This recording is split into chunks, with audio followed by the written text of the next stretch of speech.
மாலை நேரத்தில் கொடுக்க கூடாத பொருள்களை நீங்கள் அறிவீர்களா? வாங்கள் அறிந்து கொள்வோம்.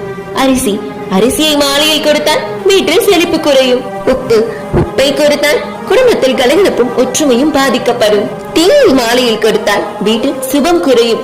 பணம், மாலையில் பணம் கொடுத்தால் நஷ்டமே வந்து சேரும். துளசி தேவியை மாலையில் பறிக்க கூடாது, கொடுக்கவும் கூடாது.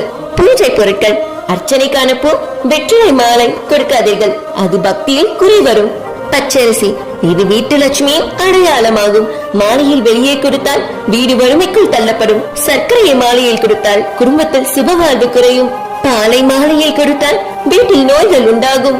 எண்ணெய் கொடுத்தால் உறவுகளில் சண்டைகள் ஏற்படும். புதிய துணிகளை கொடுப்பதால் நலம் குறையும்.